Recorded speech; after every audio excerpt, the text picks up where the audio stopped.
Ketika saya habis memandikan, habis merias itu sering banyak yang ikut saya pulang. Banyak kejadian yang saya alami, mulai dari itu dia nggak mau pulang, nggak mau pergi, maunya dengan saya seumur hidup, dengan alasan dia mau menolong saya, mau menjagai saya. Dia bilang bahwa nanti kalau ada yang mengganggu kamu, saya yang akan maju, seperti itu. Tapi saya tolak, saya tidak mau karena dunia kita sudah berbeda. Dan saya punya Tuhan yang bisa menjaga saya, melindungi saya. Terus waktu itu ya saya jawab bahwa saya tidak bisa.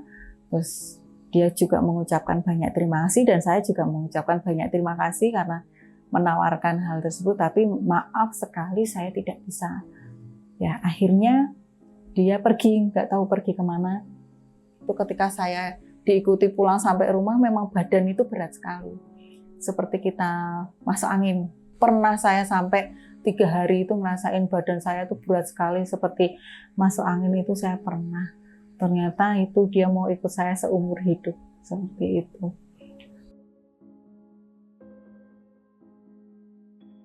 Pernah juga kejadian, jadi sosok ini tuh datang ke rumah.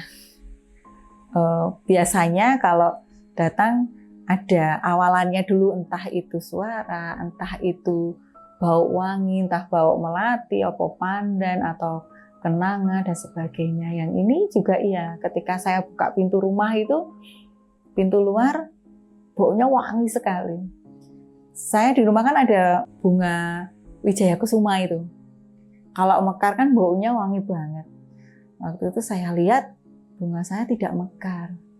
Terus saya cuman bilang sama suami saya bahwa ini kok bau wangi ya siapa? Padahal bunganya nggak tumbuh, nggak mekar gitu, nggak ada, bunganya kosong gitu. Terus ternyata beliaunya datang yang semalam saya rias, perempuan datang.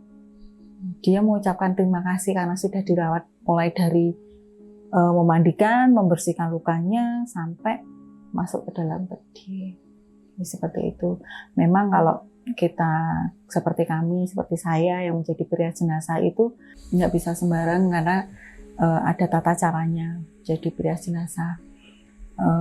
Jadi kalau ketika saya memutuskan untuk menjadi perias jenazah itu ya saya hanya satu profesi aja, perias jenazah. Jadi tidak bisa dicampur dengan menjadi perias pengantin misalnya. Karena kalau dicampur saya juga merias pengantin, nanti yang kalah pengantin yang hidup itu, bukan yang di jenazah. Jadi kalau perias jenazah seperti saya ini itu dipersiapkan untuk menjadi mempersiapkan si jenazah ini untuk akhir dari kehidupan. Kalau di perias pengantin kan awal dari kehidupan. Jadi tidak bisa dijadikan satu. Kalaupun dijadikan satu, itu nanti auranya yang si pengantin yang hidup ini nanti akan kalah dengan yang perias jenazah ini. Karena kalau perias jenazah kan kita berurusan dengan ya seperti puasa gelap, kita harus benar-benar harus protek diri sendiri. Jadi ketika saya merias jenazah itu kan saya harus mengeluarkan energi positif yang berlebih, karena saya harus bisa menjadi jenazahnya iya, jadi keluarganya juga iya, jadi diri saya sendiri juga iya. Seperti itu. Jadi kalau ketika saya sudah selesai itu, saya capeknya itu 10 kali lipat jadi dari orang normal. Laparnya juga lebih 10 kali lipat dari orang normal.